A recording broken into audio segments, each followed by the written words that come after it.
My name is Claire Morrison. I'm 27 years old, and this is a true story about something that happened to me last year, something I still don't fully understand, but that has changed my life forever.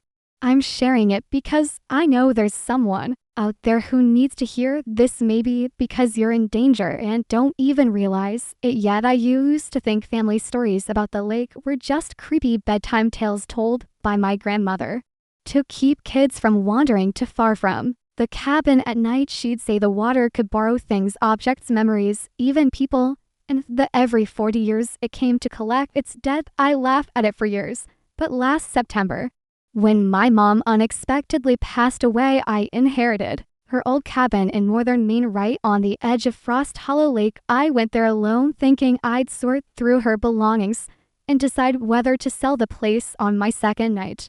I woke to the sound of something tapping, not on the window, but on the floorboards directly beneath my bed. The cabin is built on stilts over the shallows, so the water is right beneath you when you sleep. I thought it might be a branch drifting in the current, but when I went outside to check, the night was so still it felt unnatural. No wind, no ripples, just black glass stretching out to the tree line. And then I saw it, a shape pale and human-like, just beneath the surface about 15 feet from the cabin. At first, I thought it was a drowned deer or something caught in weeds, but then it turned its face upward, and I realized I was staring at my own reflection, not the one on the surface, but a perfect copy of me staring from under the water.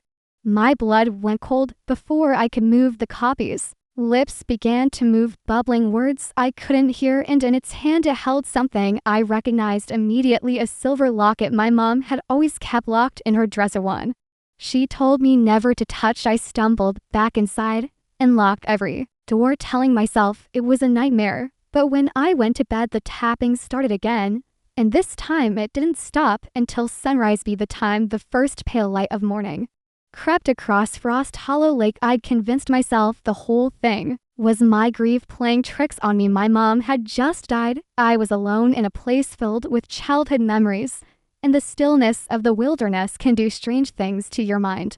But when I went into her bedroom to start packing her things, I froze. The top drawer of her dresser, the one she'd always kept locked, was standing wide open, and inside, sitting in the center like it had been deliberately placed, there was the silver locket. I hadn't touched it since I was a kid. My mom used to snap at me if I even mentioned it, telling me it belonged to the lake, and that we only kept it safe until it asked for it back. The chain felt cold against my skin, colder than metal should be in a warm room. I should have left it alone, but curiosity and a sense of defiance made me pry it open. Inside was a photograph so faded the faces were barely visible, a young woman who looked eerily like me and a man I didn't recognize. Round the edges of the photo, the paper was water-stained, like it had been submerged. I slipped it into my pocket and decided to get some fresh air, hoping the daylight would make me feel less haunted. The lake was calm, and as I stepped onto the dock, I noticed something that made my stomach lurch. A single wet footprint, bare and unmistakably human, right in the middle of the boards. It led from the water toward the cabin. My skin prickled. I turned to go back inside, but movement in the corner of my eye made me glance at the shallows. There, half hidden beneath the dock, I saw her, the same pale version of me from last night, but closer now, almost touching the pilings. Her eyes were wide open, unblinking, and her lips moved again, shaping words I could almost hear. It's time. My chest tightened and I stumbled backward.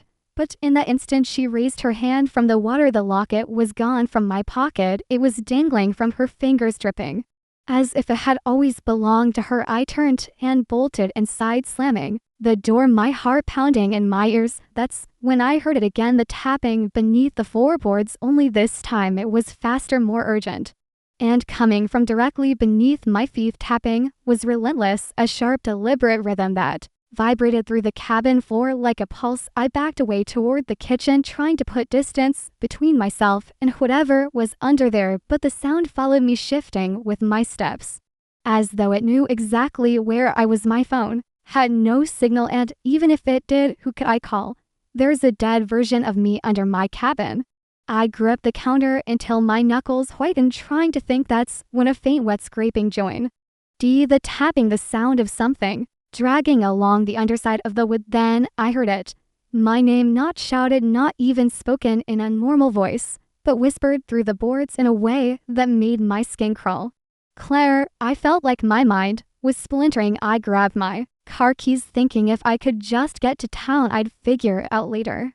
But when I flung open the door, the path down to the gravel road was gone. In its place was water, black, still water stretching out in every direction, swallowing the trees, the road, everything. The lake had risen overnight impossibly high, and my cabin now sat in the center of it like an island, and yet there were no waves, no sound of water moving, just the tapping now beneath the porch steps. I took a step back, and that's when I saw them, shapes standing on the surface of the lake as if it were solid, dozens of them, pale and human shape, each one holding an object, a watch, a photograph, a shoe, things that looked personal, treasured, and in the middle of them the one that looked like me. She tilted her head, studying me with a smile that didn't reach her eyes, and lifted the locket for me to see. Then she let it fall into the water, only it didn't sink, it hovered there, resting on the surface like it was waiting for me to take it. My breath came in shallow bursts. My grandmother's voice echoed in my mind, words I'd barely remembered until now.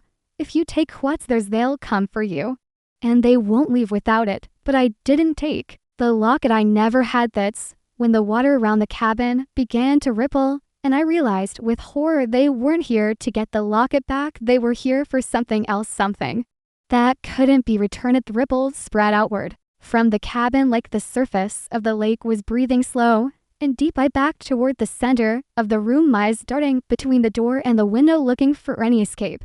But there was no here to go. Outside, the pale figures began to move, their steps silent and steady across the water, closing in on the cabin. And the one that looked like me was in front, her movements fluid but unnatural, like she was being pulled forward by invisible strings. Her eyes locked on mine, and I swear I felt something shift inside my chest, like my heartbeat wasn't mine anymore. Then the tapping started again, not beneath my feet this time, but all around me, from the walls, the ceiling, the floor. It was like the entire cabin was hollow and something was inside it, or inside me. My breath came fast, shallow. The doorknob began to rattle gently at first, then harder, until it was twisting violently back and forth. I ran to the bedroom, thinking I could barricade myself in, but when I reached the doorframe, I froze. Standing in the center of the room was my mother, or something, wearing her face. Her hair was dripping wet, her skin as pale as the figures on the lake, and in her hands she held the silver locket. Claire, she said, her voice exactly the same as I remembered from childhood, soft and warm. It's time to pay. She stepped toward me, and every instinct screamed to run, but my legs wouldn't move. Her cold fingers tucked my wrist and pressed the locket into my palm. The metal burned like ice, and the moment it touched my skin, the walls of the cabin dissolved. I was standing on the lake now, surrounded by the pale figures, the water stretching endlessly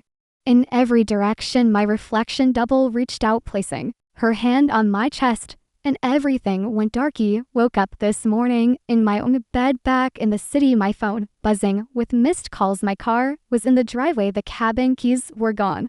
I'd tell myself it was all a nightmare if it weren't for the silver locket sitting on my nightstand, dripping water onto the floor. Thanks for watching this true story. Don't forget to subscribe, like, and share so more people can hear what really happens when you inherit something you don't understand.